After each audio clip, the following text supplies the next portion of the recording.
Egaa hordoftoota kiyyaa narra lalilaan samuuna kana viidiyoo halkan raawwaa jira. Wanni tanammoo ofii kiyyaa bitadhe laastikiidha. Wanni itti qannasuuf kaachaa fi asitti as keessa meeshaa namaa paakii naa dhufee jira. Asitti eeleef kun istoofiin argitanii garuu meeshaan tokko tokko dhabamaa jira. Wallaahi isa eeguuf ture malee meeshaa nama sadii geesse.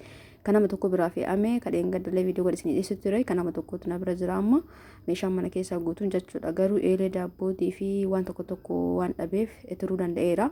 Ani meeshaan keessa yoo na raawwate guyyaa takka of bira bulchuu hin barbaadu haala jirurraa bakka kaa'uu dhabuurraa waan ta'eef yoo hanga isin dhiisin obsaan eegadha. Iduna cinqa wallaahi ani meeshaan jechuun yoo atta guddate torban sadii na bira tura ji'a tokkos tura.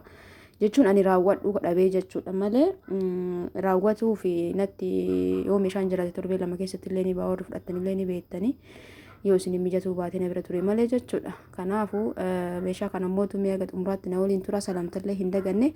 Assalaamu alaykum warahmatullahi wabarakaatu. Jirra jirtu hordoftoota isin bootuu hundi keessanuu baga jiraattan baga fayyaa taatan isin jecha rakkaawwanni tana jechuudha. Feermuuzi isaanii feermuuziin tun ta'e indiyaati ka irra jiru kun awwaara heddaalina gibbii keessa zayituuna jira. Haguma guyyaa fidee gibbii keessa kaa'etti itti duudee jira jechuudha. Gubbarraan sirriitti na shagamne እና akkasii firee sadii meeshummaan isiin qorrisiistuu warri jettan ani hin beeku garuu kan indiyaati feermuuzii saahanii feermuuzii kan sibiilaa jechuudha. Maashaallah tabarakallah waan asitti immoo jaaladhee bitti tokko kunuunsinii burcuqqoo shaayii jechuudha. Hawwata keessanii warri bittan burcuqqoon shaayii amma dhufe qaqal'oo dheeratti takkiin isiin namatti hin toltu qabannaafu jechuudha. Kuni maashaallah bunallee itti dhuguu danda'anii tasa jechuudha. Tasa argee natti toltee fuudhee dura kaa'ama jiru bituuf deema. Kuni garuu bareeda xankaarrallee qabannallee namatti tola jechuudha. Wanni qabannan isitu hin bal'atti akkana isin jaa sagalee irratti hidhuu wayyaa anallee natti hin tolu wajni amma fakkeenyaaf waan raawwu sagalee garaagaraatu irra jira jechuudha. Kanaaf sagalee irratti hidhaa jira. Burcuqqoo kun lafti maal fakkaata bishaan hin jiru adaamaan naante bishaan illee jiraatu gibbii dhiquun rakkisaa yeroo amma kana bishaan takka gabba'e taanan qixaati jechuudha. Gibbii ofillee dhiqatuun hin danda'amu yeroo ammaa kana jechuudha. Bishaan gibbii ala gabboo hin qabu yani innaa gara kiyya deebi'aa asitti feermuuzii kwaalitii ta'e bitee fi jira.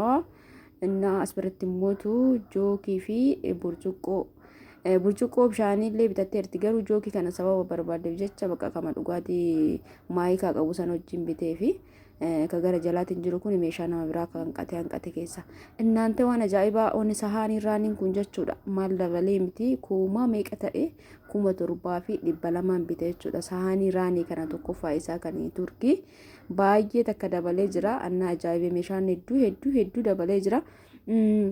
Wanni mootu distii maajistikii warri samuuna isinii bite jala baatanii warri duraan silaa bitattan qarshii 14,000 13,000 maashaallah 20 galee jira. Sanittuu hin dhabeedha distii maajistikii abbaa shanii san fiduu deeme. Egaa siin booda kun akkana fakkaata asitti taa'ee isinii waraabaa ture akkanatti itti qadaadamee kun abbaa sadeetii isaanii feermuuzii kun qarshii 4,200 hin bite.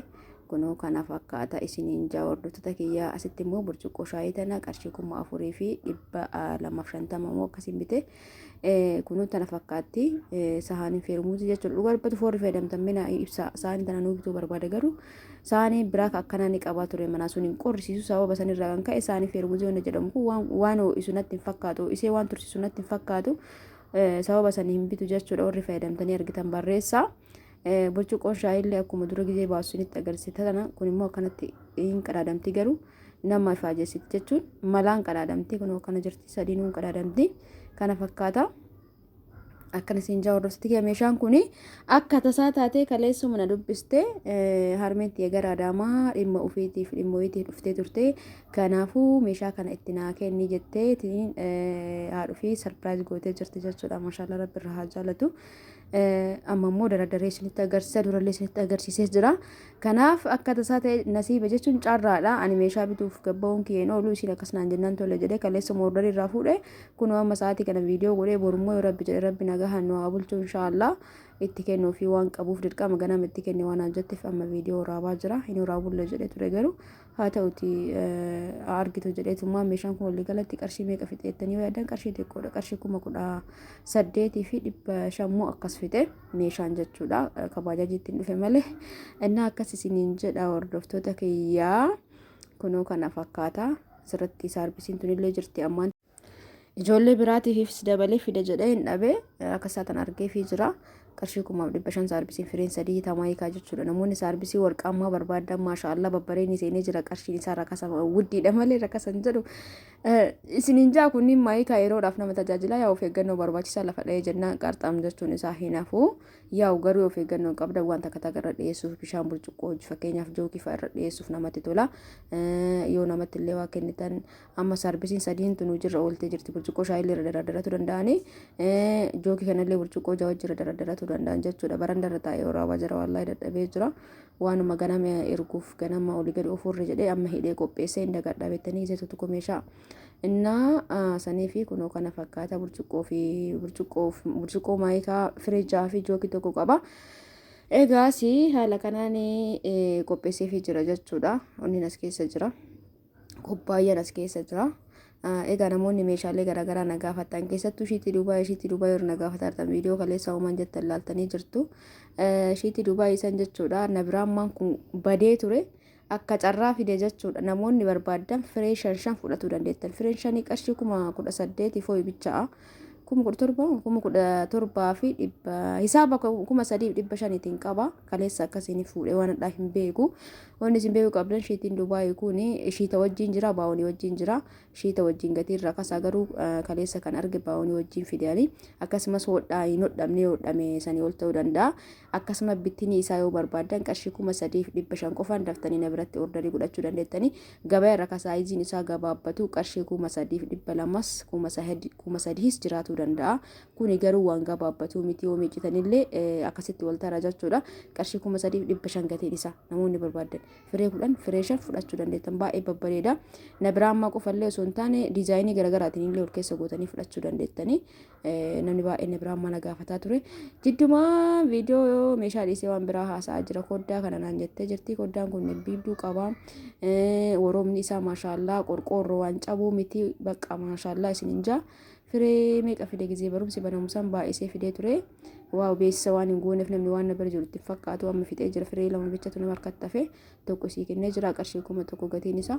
Koddaa bishaaniin kun 500 illee 600 illee 800 illee jira. Kun garuu maashaallaa wannidha. Waan cabuu miti jechuudha. Kurreen isallee bareeda. Itti aansuun wanni sirriitti waddade burcuqqoo bishaanii kana mismaazanii kana warri bittanii jirtanii. Anana ajaa'ibaa jechuudha dhugaa dubbachuuf qarshii 900 darzaanni isaa ani yeroo baay'ee roga 5 kana bitaa ofii kiyyallee kana fayyadama maaliif dhiquuf namatti tola kunu dhiquu namatti yoo harkeessa furdaa ta'in seenu qaqal'aan orullee irratti tokko namatti hin tolu kanatu bareeda. Yaa burcuqqoowwan jiran keessaa gosa hedduun jira garuu kakwaaliti kan warqaamma tokkin illee haphi malee ni jira. Anyways kana qarshii 1,900 darzaana tokko bitee fi jira isiniin jaa hordoftoota kiyya. Namoonni meeshaalee mana keessaa barbaadan karaa WhatsAppiitiin heloo jechuuf hin dagatinaa. Lakkoofsa kiyya silaa beektanii warri mootuu lakkoofsa jettan viidiyoo agadhumaatti caqasa. Biliis hundi keessanuu chanaala kana subscribe godha. Warri sun laaltanii laayikiin tuqin baatanoonni isinirraa hir'atu hin jiru laayikii tuqa. Itti aansuun feermuuzii kanaa waaw hedduu jaaladha. Halluun isaa halluu irsaasii bareeda isaati guddaadha. Bakka foormiin salli namatti tola. Yaa samuuna kana bitaa jiraan beektanii akkanatti illee gadi qabdanii buufachuu dandeettanii kallattiidhaan illee banuu dandeettan jechuudha. Kana qadaada isaa dimbiibaa qaba. Dimbiibaa isaa kana qo'amee akkam akka godhan irraa baraman natti fakkaate. Akkana yoo gootan keessa gadi ba'oonni isii akkanatti as zoorsistan gisee itti wagan dimbiibdan wanta itti gadi maxxante wayiitu jira isii akkana zoorsistan jechuudha achirra ka jirtu. Dhiifama. Akkan isin jaa hordoftoota kiyya kunoo kanatti addaan ba'aa gisee dhixxanii akkanatti addaan baastanii dhiquu dandeettanii isin jaa kunoo agartanii wanni takkatu jira asirraa isii akkana ol bantanii irra gadi keettanii kunillee yoo barbaadan akkana irraa banama. Haala kanaan fayyadamuu dandeettan isin jaa. Egaa feermuuziin kun qarshii 2,900 bitaa jira samuuna kana. Ani yoo meeshaa tokko gatii hojii gadhiisuun ulfaatee osoo hin taane wanni amma fakkeenyaaf feermuuzii kana 2,900 jedhee riikardii godheemi guyyaa 2-3 booda yoo dabale immoo namni viidiyoo jala seenaa yoo laaltan waan yaabaduun duratti akkasumas meeshaa wal tara. Amma fakkeenyaaf feermuuziin kun kakumaa foyiitu jira ka biyya keessa kuni ka chaayinaati kama chaayinallee ta'ee garuu ka Itoophiyaatiin garaagarummaa qaba. Meeshaa hundu fakkeenyaaf amma biyyoota biraa itti barreessan malee baay'inaan ka chaayinaati dhugaa dubbatu akkas jedhan hin beeku kan kiyya. Maal isin jechuu barbaade saarbisiin tun amma tahaphiitu jira tayabbuutu jira tajiddu galeessaatu jira. Saarbisillee amma fakkeenyaaf saanii biddeena illee barbaadan saanii zirgi haphii jira furda jira jiddu galeessa jira gatiin isaa akkasuma garaagarummaa qaba inni biraa immoo gatii ana dubbadhe kana osoo viidiyoon kun yoom gadhiifame jedhini an fakkeenya viidiyoo kana guyyaa 3 duroo kan gadhiise ati hadha yoo argite akka waan hadha gadhiisetti hubatta jechuudha kanaaf gatii gadhiisuun namni hedduun yaa namatti bada malee rakkoo biraati miti hundumaafuu viidiyoon kee kaarraa kana fakkaata like share subscribe gochuu hin dagatina warri shiitii Dubaay na gaafattan viidiyoo shoortii jechuun kan yuutuubii namaa eeyyamu daqiiqaa takka gadhiisee jira achirraa screenshot godhuudhaan karaa WhatsAppiitiin natti ergaa halluu barbaada yoo shanillee barbaadan shanaan jedha seerii shananuu isinii fida egaa viidiyoon kee kanumaan raawwateeti jira hordoftoota kiyya viidiyoo biraatiin inshallah golitti deebinutti halkan kayrii isiniif haa ta'u isin jaaladha isin kabaja bakkuma jirtanitti fayyaa keessan haa turaa waraabulaa baay'ee